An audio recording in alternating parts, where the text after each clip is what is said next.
Vamos para a Argentina. Teve um episódio lá, curioso lá na Argentina. Curioso, não sei se a gente pode classificar como curioso, né? Mas a Amanda Cotrim, nossa correspondente em Buenos Aires, já está por aqui para contar essa história. Mas foi um foragido do 8 de janeiro que está lá em Buenos Aires. Foi participar de um evento lá com Gilmar Mendes, que é esse ministro tranquilo que a gente tem do Supremo Tribunal Federal, e começou a falar, começou a fazer críticas a Alexandre de Moraes, e a Amanda Cotrim registrou tudo isso. Ela está conosco aqui ao vivo. Olá, Amanda, bom dia, seja bem-vinda. Bom dia a todos que nos acompanham. Ó, vamos colocar, inclusive, antes de você trazer toda a história, o vídeo que a Amanda, inclusive, registrou desse caso aí, desse foragido do 8 de janeiro. Ela recebeu esse vídeo, né? Esse foragido do 8 de janeiro que interrompeu o evento de Gilmar Mendes. Vamos assistir juntos. Senhor Gilmar Mendes, é muito lindo falar de liberdade, mas eu estou há 3 anos sem ver minha família por conta de um crime que eu não cometi no Brasil. Essa é a liberdade que eles estão falando. Eu não vou fazer trabalho aqui. Eu só estou falando, Gilmar Mendes, só me escute, só um minuto. Se tem democracia, deixa eu falar. Eu não vou te agredir, não vou te xingar. Só deixa eu falar. Eu estou há 3 anos sem ver meus filhos por o crime do 8 de janeiro, que eu não cometi crimes lá. Não cometi. O senhor tem feito um papel de juiz, de julgar, sim, no STF isso. O senhor tem feito um bom papel. Mas Alexandre de Moraes acusam outros que estão aqui no nosso meio, de 14 a 17 anos, sem nem ter prova de eu ter entrado dentro dos prédios. Então, senhor Gilmar, agradeço, eu vim aqui para falar isso, aproveitar esse momento que o senhor está na Argentina, para falar que existem pessoas de bem no meio do dia 8, sim. Teve a reação do Gilmar Mendes, vamos assistir. Estou há 3 anos sem ver meus filhos. O senhor tem feito um papel de juiz, de julgar, sim, no STF isso. O senhor tem feito um bom papel. Mas Alexandre de Moraes acusa outros que estão aqui no nosso meio, de 14 a 17 anos, sem nem ter prova de eu ter entrado dentro dos prédios. Então, senhor Gilmar, agradeço. Eu vim aqui para falar isso, aproveitar esse momento que o senhor está na Argentina, para falar que existem pessoas... A reação dele, na verdade, está vendo a expressão do Gilmar Mendes. Ele não, em nenhum momento respondeu, né? Ele pegou, aí ele falando, ele fez só assim, ó, um cafezinho, voltou, e foi isso, né? Sim, o objetivo, né, do protesto, na verdade, era o alvo, né, era o Alexandre de Moraes, que era previsto no evento, mas ele acabou não comparecendo, o protesto aconteceu mesmo assim. O Simon Castro, ele não foi condenado, né? Ele é réu, inclusive ele vai ter aí o julgamento dele agora em novembro, o julgamento virtual. E ele falou com a coluna depois, disse que o objetivo do protesto era ser pacífico. Antes dele se manifestar no evento, aconteceu no fim do dia de ontem, por volta das 7 horas da noite, ele chegou a registrar uma selfie com o ministro e ele ainda me disse, né, que olha, o meu objetivo era um protesto pacífico, tanto é que eu fiz uma foto com o ministro, cumprimentei ele, não tinha nenhuma intenção de ser violento e depois, então, ele interrompe o evento, se manifesta e é retirado logo em seguida do evento, né? Ele foi acompanhado de mais outros 2 foragidos que estão na Argentina pedindo refúgio. Eles, no entanto, não aparecem no vídeo, mas também estiveram no evento para protestar aí contra as condenações do 8 de janeiro. Lembrando que a Argentina é um dos países que mais tem foragidos do dia 8, né? Muitos fugiram para a Argentina, entre outros países. Centenas estão pedindo refúgio político para o governo de Javier Milei. Inclusive, o ano passado a gente acompanhou bastante essa história, né? O Brasil chegou a enviar uma lista com pedidos de extradição de pelo menos 60 nomes de pessoas que foram condenadas em última instância e que fugiram para a Argentina. Desse número, desde o ano passado, apenas 5 brasileiros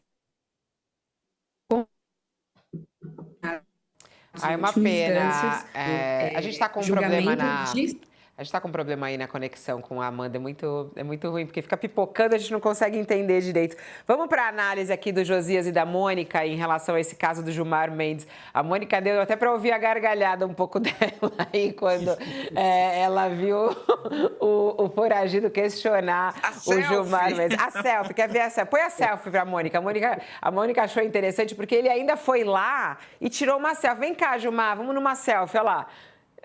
Foi antes. Ah, claro, foi antes, óbvio que foi antes, né? Gilmar, deixa eu tirar uma selfie com você. Aí, pá, clicou na selfie, depois foi lá e questionou. E aí, Mônica, você que conhece também, acompanha, né, há tanto tempo Gilmar Mendes, eu fiquei até curiosa o que ele deve ter falado depois ali nos bastidores. Não, eu acho que ele, é claro, há ali uma preocupação, porque você veja, como é o nome dele mesmo? Agora não me vem na cabeça o nome do foragido que falou. Ele poderia ter sido uma pessoa agressiva, né, Fabiola? Ele poderia ter jogado alguma coisa no ministro, ele poderia ter jogado alguma coisa no Ivan Duque, da Colômbia, que estava lá, ele poderia ter jogado alguma coisa no André Esteves. Isso poderia ter sido algo violento e não foi, né? Então, já que não foi, a reação que eu apurei é do ministro até, enfim, achando... Veja só o que a gente passa, né? Ele foi lá, se manifestou, ok, direito à manifestação todo mundo tem, e graças a Deus não teve nenhuma violência maior. Então acaba se tornando um episódio até pitoresco, vamos dizer assim, né, Fabiola?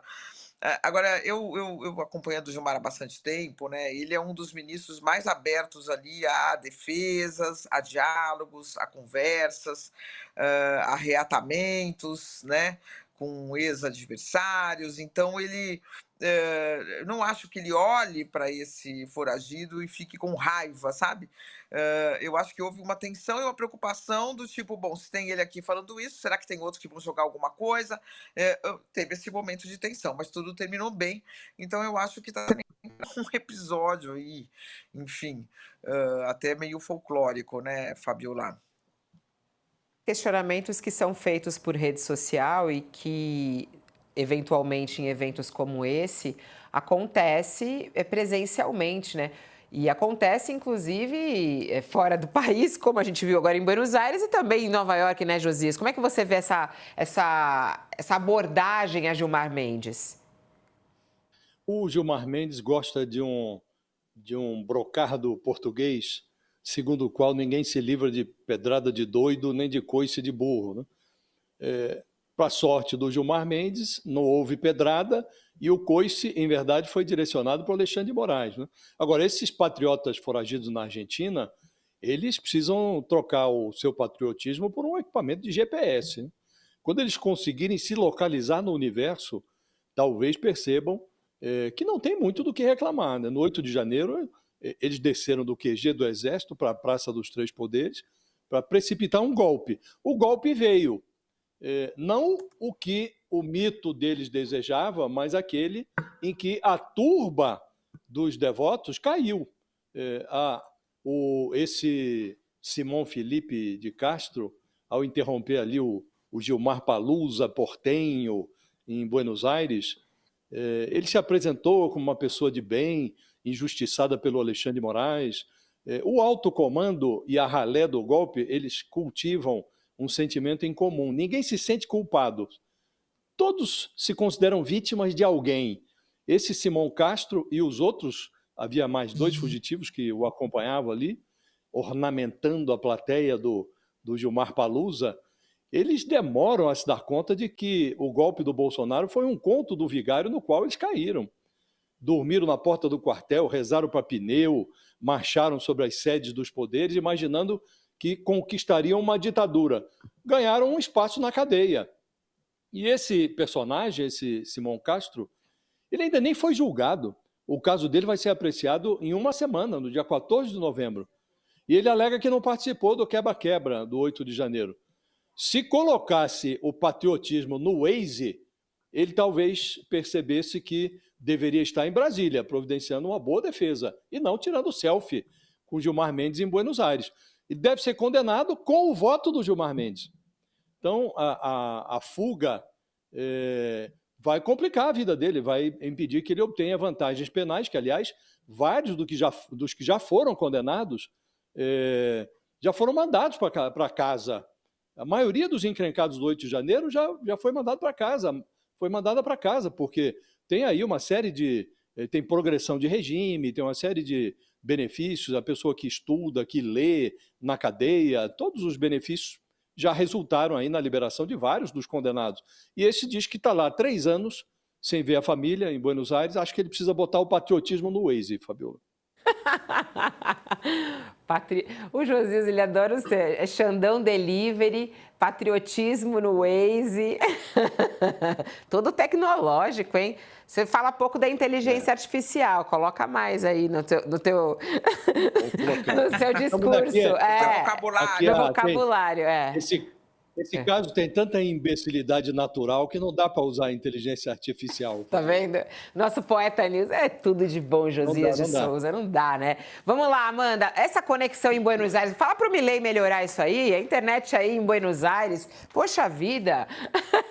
Ô, Amanda, conclui aí pra gente. Até a Mônica estava perguntando, né? O nome é Simão Castro, o nome dele. Simão Castro é o foragido. Queria que você concluísse aí o seu comentário. Sim, é o Simão Felipe de Castro Albino, né? Ele é réu no processo, né? Ele está aqui na Argentina. Segundo ele, não está em Buenos Aires, está em outra região do país. Ontem, por exemplo, conversando com ele, ele reforçou que esse protesto foi planejado com bastante antecipação, porém a adesão não foi tão grande quanto de outro protesto que teve o ano passado. Lembrando que no dia 7 de setembro do ano passado, mais de 50 bolsonaristas, foragidos e apoiadores se reuniram no Obelisco para protestar também contra o Alexandre de Moraes. Mas depois das prisões, né, dos condenados, depois dos mandados de prisão, muitos ficaram em silêncio, assim, eles não estão mais dando entrevista, não estão mais aparecendo, não estão protestando, então foi até surpreendente o protesto de ontem mesmo, nesse contexto, né, de prisões. Claro, ele não foi condenado, então o nome dele não está na lista de extradição, porque lembrando que a lista é só de pessoas que foram condenadas, mas mesmo assim foi um ato, digamos assim, corajoso da parte dele, né? Um pouco inconsequente, talvez, de estar aí protestando e se expondo dessa forma, porque muitos deles, Fabiola, estão quietinhos, inclusive por recomendação da defesa, né? Alguns ficaram com medo também de renovarem a precária, que é esse documento provisório, enquanto não sai a definição sobre o refúgio, né? Eles, a cada 3 meses, têm que renovar esse documento e muitos não estão nem renovando esse documento por medo mesmo de serem presos na Argentina.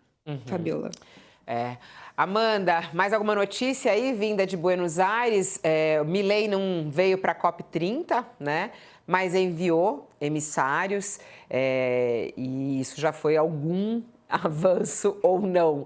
Como é que você analisa aí essa não participação do Milei na COP30? O Milei, assim como o Trump, né, ele tem esse discurso negacionista, né, ele nega o aquecimento global, as mudanças climáticas, inclusive ele está nos Estados Unidos novamente, né, essa semana. Então, digamos que a ausência do Milei não foi novidade, né?